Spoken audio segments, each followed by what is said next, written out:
السلام علیکم دوستوں، کیسے ہیں؟ اللہ کی رحمت سے ٹھیک ہوں گے اور ہم بھی بالکل ٹھیک ہیں۔ تو آج ہم صرف پڑھتے ہیں منتخب حدیث کو، تھوڑی حدیث کی باتیں ہمیں پتہ چلیں کہ کیا بولا گیا ہے، کیا کرنا چاہیے ہمیں، کس موقع پہ کیا کرنا چاہیے، نماز کے اعتبار سے یا اپنے ایمان کو کیسے بنا کے رکھنا چاہیے اور اپنے اخلاق کیسے رکھنے چاہیے۔ تو شروع کرتے ہیں۔ بسم اللہ الرحمن الرحیم۔ حضرت عائشہ رضی اللہ عنہا جو کہ رسول اللہ صلی اللہ علیہ وسلم کی اہلیہ محترمہ ہیں، فرماتی ہیں کہ میں نے رسول اللہ صلی اللہ علیہ وسلم سے طاعون کے بارے میں پوچھا۔ آپ صلی اللہ علیہ وسلم نے ارشاد فرمایا، یہ اللہ تعالیٰ کا ایک عذاب ہے جس پر چاہیں نازل فرمائیں، لیکن اسی کو اللہ تعالیٰ نے مومنین کے لیے رحمت بنا دیا ہے۔ اگر کسی شخص کے علاقے میں طاعون کی وبا پھیل جائے اور وہ اپنے علاقے میں صبر کے ساتھ ثواب کی امید پر ٹھہرا رہے اور اس کا یقین رکھے کہ وہی ہوگا جو اللہ تعالیٰ نے مقدر کر دیا ہے، پھر تقدیری طور پر وبا میں مبتلا ہو جائے اور اس کی موت واقع ہو جائے تو اسے شہید کے برابر ثواب ملے گا۔ فائدہ: حکم یہ ہے کہ طاعون کے علاقے سے نہ بھاگا جائے، اسی وجہ سے حدیث شریف میں ثواب کی امید پر ٹھہرنے کو کہا گیا ہے۔ ابھی طاعون اور وبا کیا ہے، جو ابھی ہم کچھ ٹائم پہلے کورونا کے شکل میں دیکھ چکے تھے کہ یہ ایک وبا تھی جس کا کچھ علاج ہی سمجھ میں نہیں آ رہا تھا، یہ ایک عذاب تھا۔ تو اسی کے بارے میں بتایا گیا ہے کہ اگر آپ کے ایریا میں کچھ اس طریقے کی بیماری پھیل گئی جہاں آپ رہتے ہیں تو وہاں سے بھاگا نہ جائے، وہیں پر رہا جائے۔ تو یہ دیکھیے حدیث میں پہلے سے موجود ہے، اس کے بارے میں بھی ہم لوگوں کو پتہ نہیں ہوتا کیونکہ ہم پڑھتے نہیں، جانتے نہیں ہیں، سمجھتے نہیں، پوچھتے نہیں۔ کوئی نہیں، دیکھتے ہیں آگے اور کیا کیا باتیں ہیں جو ہمیں نہیں پتہ۔ حضرت انس رضی اللہ عنہ روایت کرتے ہیں کہ میں نے 8 سال کی عمر میں نبی کریم صلی اللہ علیہ وسلم کی خدمت شروع کی اور 10 سال تک خدمت کی۔ 8 سے 10 اس عرصے میں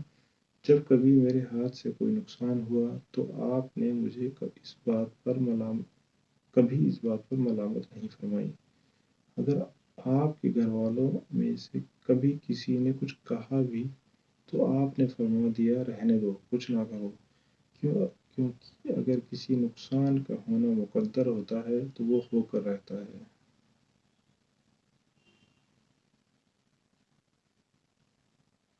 حضرت عبداللہ بن عمر رضی اللہ عنہما سے روایت ہے کہ رسول اللہ صلی اللہ علیہ وسلم نے ارشاد فرمایا، سب کچھ تقدیر میں لکھا جا چکا ہے، یہاں تک کہ انسان کا ناسمجھ اور ناکارہ ہونا، ہوشیار اور قابل ہونا بھی تقدیر ہی سے ہے۔ حضرت ابو ہریرہ رضی اللہ عنہ سے روایت ہے کہ رسول اللہ صلی اللہ علیہ وسلم نے ارشاد فرمایا، طاقتور مومن کمزور مومن سے بہتر اور اللہ تعالیٰ کو زیادہ محبوب ہے، اور یوں ہر مومن میں بھلائی ہے۔ یاد رکھو، جو چیز تم کو نفع دے اس کی حرص کرو اور اس میں اللہ تعالیٰ کی ذات سے مدد طلب کیا کرو اور ہمت نہ ہارو، اور اگر تمہیں کوئی نقصان پہنچ جائے تو یہ نہ کہو، اگر میں ایسا کر لیتا تو ایسا اور ایسا ہو جاتا، البتہ یہ کہو کہ اللہ تعالیٰ کی تقدیر یوں ہی تھی اور انہوں نے جو چاہا کیا، کیونکہ اگر کا لفظ شیطان کے کام کا دروازہ کھول دیتا ہے۔ فائدہ: انسان کا یوں کہنا کہ اگر میں ایسا کر لیتا تو ایسا اور ایسا ہو جاتا اس وقت منع ہے جب کہ اس کا استعمال کسی ایسے جملے میں ہو جس کا مقصد تقدیر کے ساتھ مقابلہ ہو اور اپنی تدبیر پر ہی اعتماد ہو اور یہ عقیدہ ہو کہ تقدیر کوئی چیز نہیں، کیونکہ اس صورت میں شیطان کو تقدیر پر یقین ہٹانے کا موقع مل جاتا ہے۔ حضرت ابن مسعود رضی اللہ عنہ سے روایت ہے کہ رسول اللہ صلی اللہ علیہ وسلم نے ارشاد فرمایا، جبرائیل علیہ السلام نے اللہ تعالیٰ کے حکم سے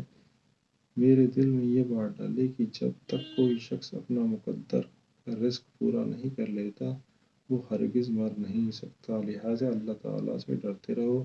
اور رزق حاصل کرنے میں صاف ستھرے طریقے اختیار کرو۔ ایسا نہ ہو کہ رزق کی تاخیر تم کو رزق کی تلاش میں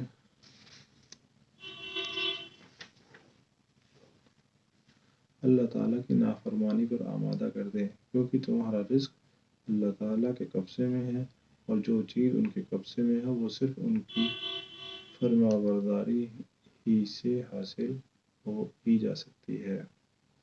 حضرت عوف بن مالک رضی اللہ عنہ روایت کرتے ہیں کہ رسول اللہ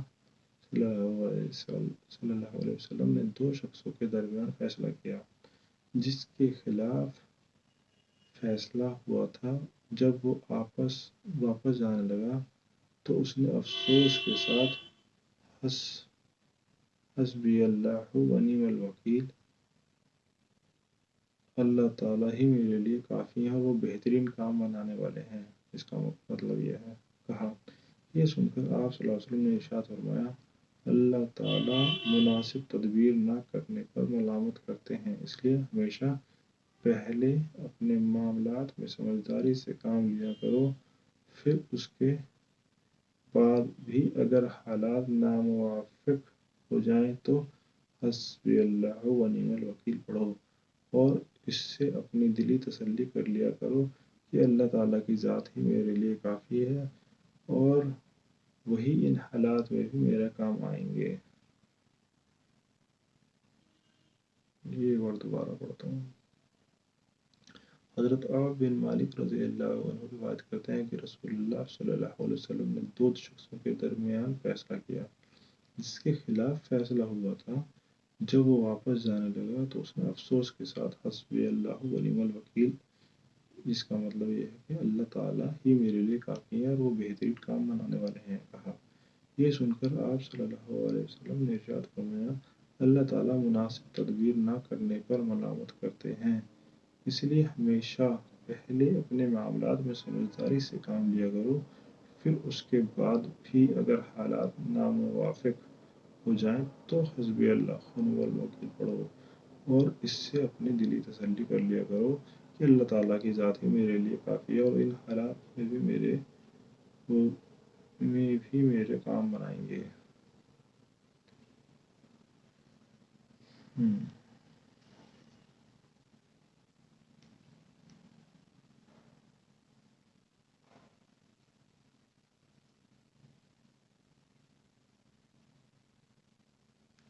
موت کے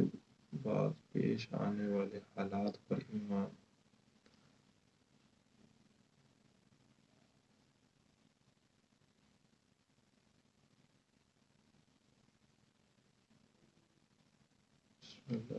قال اللہ تعالی، یا ایھا الناس اتقوا ربکم ان زلزلۃ الساعۃ شیء عظیم یوم ترونها تذہل کل مرضعۃ عما ارضعت وتضع كل ذات حملها وترى الناس سكارى وما هم بسكارى ولكن عذاب اللہ شدید۔ تو یہ سورہ حج کی آیت نمبر 1 اور 2 ہے۔ اللہ تعالیٰ کا ارشاد ہے، لوگوں اپنے رب سے ڈرو، یقیناً قیامت کا زلزلہ بڑا ہولناک ہوگا۔ جس دن تم اس زلزلے کو دیکھو گے تو یہ حال ہوگا کہ تمام دودھ پلانے والی عورتیں اپنے دودھ پیتے بچے کو دہشت کی وجہ سے بھول جائیں گی، اور تمام حاملہ عورتیں اپنا حمل گرا دیں گی اور لوگ نشے کی سی حالت میں دکھائی دیں گے، حالانکہ وہ نشے میں نہیں ہوں گے بلکہ اللہ تعالیٰ کا عذاب ہے، وہ بہت سخت، جس کی وجہ سے وہ مدہوش نظر آئیں گے۔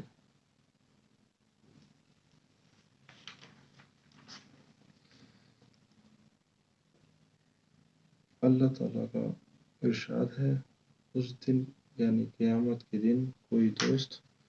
کسی دوست کو نہیں پوچھے گا باوجود اس کے کہ وہ ایک دوسرے کو دکھا دیے جائیں گے، یعنی ایک دوسرے کو دیکھ رہے ہوں گے۔ اس روز مجرم اس بات کی تمنا کرے گا کہ عذاب سے چھوٹنے کے لیے اپنے بیٹوں کو، بیوی کو، بھائی کو اور خاندان کو جن میں وہ رہتا تھا اور تمام اہل زمین کو اپنا فدیہ میں دے دے اور فدیہ دے کر اپنے کو چھڑا لے۔ یہ ہرگز نہیں ہوگا۔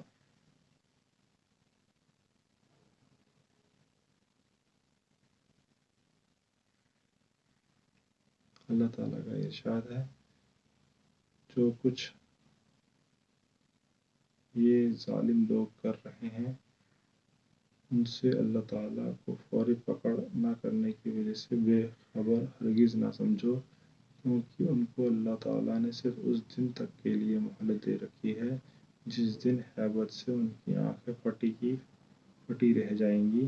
اور وہ حساب کی جگہ کی طرف سر اٹھائے ہوئے دوڑے جا رہے ہوں گے، اور آنکھوں کی ایسی ٹکٹکی بندھے گی کہ آنکھ جھپکے گی نہیں، اور ان کے دل بالکل بدحواس ہوں گے۔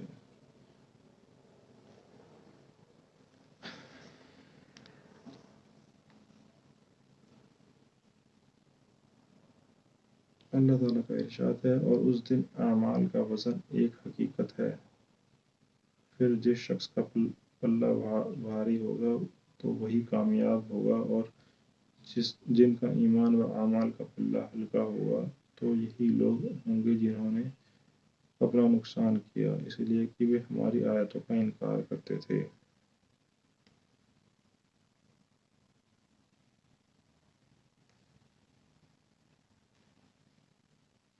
اللہ تعالیٰ کا ارشاد ہے، اچھے عمل کرنے والوں کے لیے جنت میں ہمیشہ رہنے کے لیے باغ ہوں گے جس میں وہ لوگ داخل ہوں گے، اور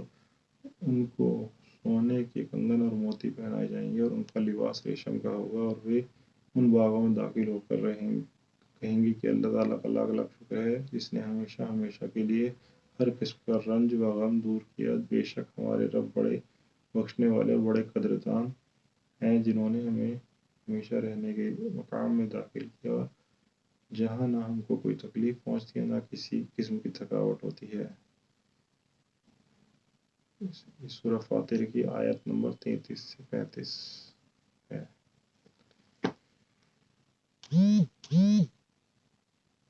تو یہ آج کی ہماری پڑھائی تھی، آگے کی پڑھائی کے لیے پھر ملیں گے، اور بس ملتے ہیں پھر، اللہ حافظ۔